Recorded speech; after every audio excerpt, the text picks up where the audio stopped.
In this video, I'm going to share with you an article which is full of advanced English vocabulary. Let's begin. The article is from the BBC and it's all about the Great Fire of London. 8 things you might not know about the Great Fire of London. In September 1666, the Great Fire of London consumed hundreds of acres of houses, shops, churches and government buildings. Now, usually the verb to consume means to eat, but in this case it's talking about a fire, and it's almost as if the fire ate all of these places. The fire consumed the city. An acre is used to measure land. But what effect did politics and memories of a recent civil war have on the spread of the fire and the hunt for someone to blame? And once the flames had died down, how did the people of the city rebuild what they'd lost? Now, this is a phrasal verb, to die down.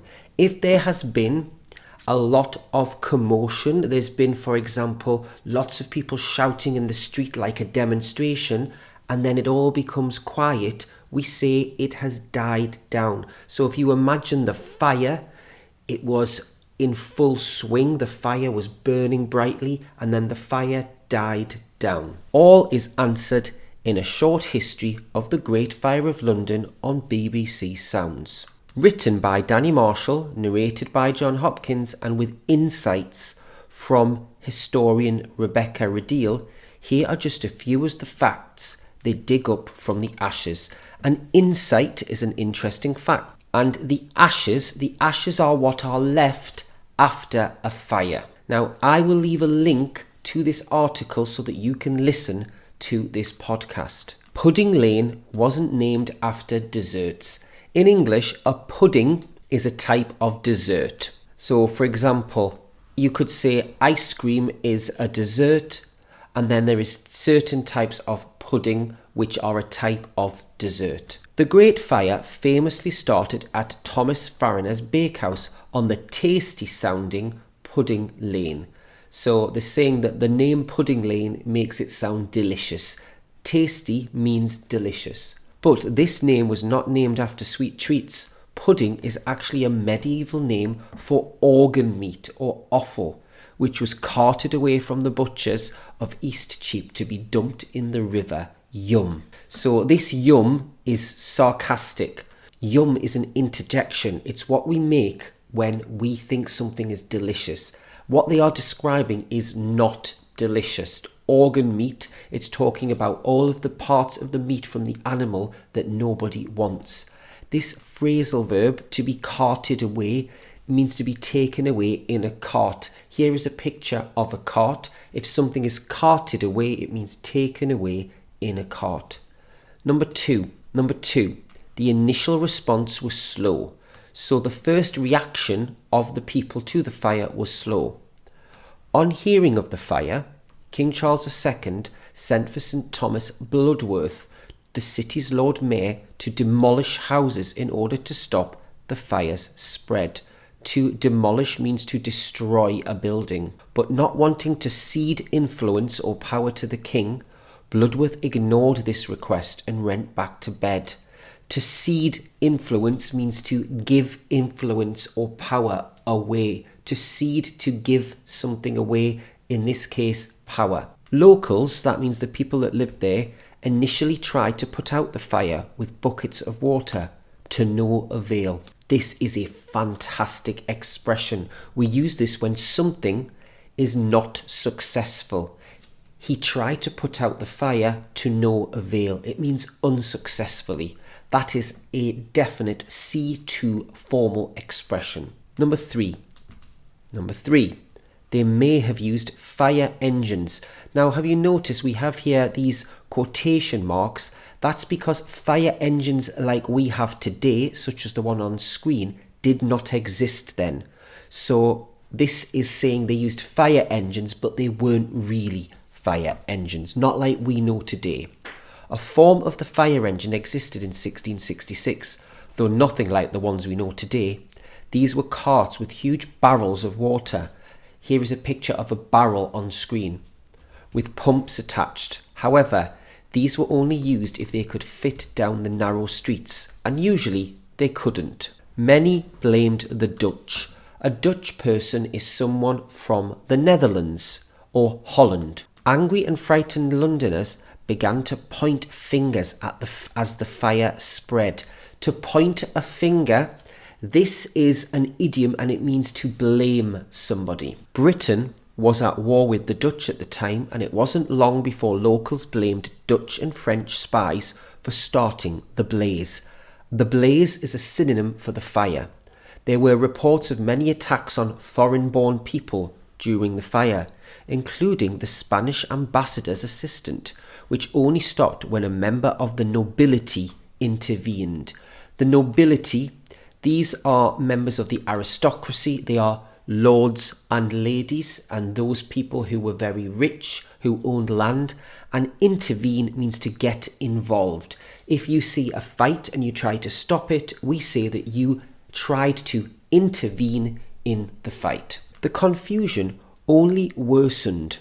That verb means to get worse after the General Letter Office and the publishing offices of the government's official journal, the London Gazette, both burned down. With a lack of news, a lack of means hardly any, so no news. If you have no money, you could say you have a lack of money. And post about the fire, paranoia only grew, and rumours spread beyond London that a full-scale attack by the Dutch was imminent.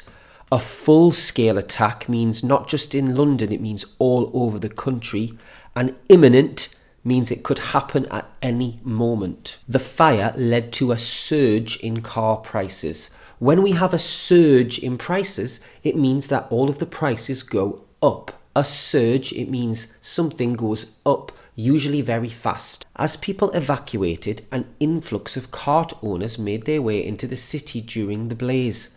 An influx means a large number of, so lots of people who owned carts. We saw a cart before. Some arrived out of a sense of charity. That means they wanted to help, where many others were opportunistic. If you are opportunistic, you take any opportunity to make money, to take advantage of a disaster, a situation.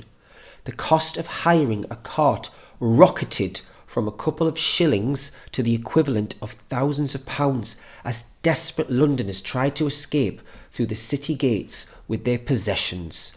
This is a fantastic verb. On screen you have the noun a rocket, but the verb rocketed means to go up very fast and very high, just like a rocket. So the price, the cost, rocketed. It went up very high. Refugee camps formed outside the city. With their homes destroyed, many Londoners had nowhere to go. Makeshift tents made of canvas supplied by the Navy sprung up in the fields outside the city walls. Makeshift tents. These are tents that you make with anything that you have. These are not tents which are made, for example, especially. On screen there is a picture of a tent, so if you imagine a makeshift tent, it's made out of anything the people could find. And this phrasal verb, to spring up, that is the past tense, sprung up, it means to suddenly appear in an unexpected way. Food was donated to the starving evacuees from nearby towns and villages. Starving, this verb here, this is used as an adjective here, but it's also a verb, to starve. To starve means to die of hunger. They were also supplied with ship's biscuit, a dense baker cracker made of salt and flour. On screen you have a picture of a cracker.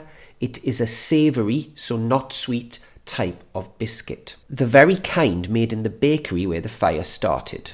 Number 7, the actual death toll was probably higher. The death toll means how many people died. We always use this when we are talking about disasters. According to official accounts, after the Great Fire of London, around 6 to 8 people died during the Great Fire of London. But judging by anomalies in parish records and by comparisons with similar fires, such as the Great Fire of Chicago in 1871, Historian Rebecca Radiel believes the actual number to more likely be in the hundreds. So a couple of explanations here. Parish records. These were records which were kept in churches, and they would say how many people lived in an area. A parish is the area which has a church. So each church, the area around it is the parish. Anomalies. These are pieces of information which don't make sense, which seem to be wrong. And number 8, a new London rose from the ashes. So I showed you earlier a picture of ashes. A new London rose from the ashes. It came out of the disaster. As well as so much destruction, the fire gave way to new buildings and new ideas. To give way, this is different from to give away. This phrasal verb is to give way. It means to give way to something is something goes so that something else can come in its way. So the fire went away, it gave way to new buildings and new ideas. St Paul's Cathedral was rebuilt by Christopher Wren, along with 51 smaller churches. The Rebuilding of London Act of 1666, that's a law. Whenever you see the word act with a date in English, it means it's a law. Also invited new ideas and schemes for the rebuilding of the city. A scheme is an idea or a plan. These included a grid system. So a grid system means that you build buildings on a square. If you look at this picture here of Barcelona, you can see Barcelona is built using grids. Look how all the houses and buildings are separated into squares that would be used 2 centuries later in Paris and in cities in North America. However, due to limited building control, most of London's rebuilding simply followed the city's old medieval plan. The streets were rebuilt to be wider, with the new buildings insured. When you insure a building, you pay money to a company so that if something happens to the building, then you will receive a payment. Many of us have car insurance. In fact, it's the law in the UK. They were designed with better sanitation and, of course, better fire safety in mind. I hope you enjoyed this video and you found it useful. Please give it a like, share it with a friend who has an advanced level of English, and subscribe to the channel. Thanks for watching, and I will see you next time.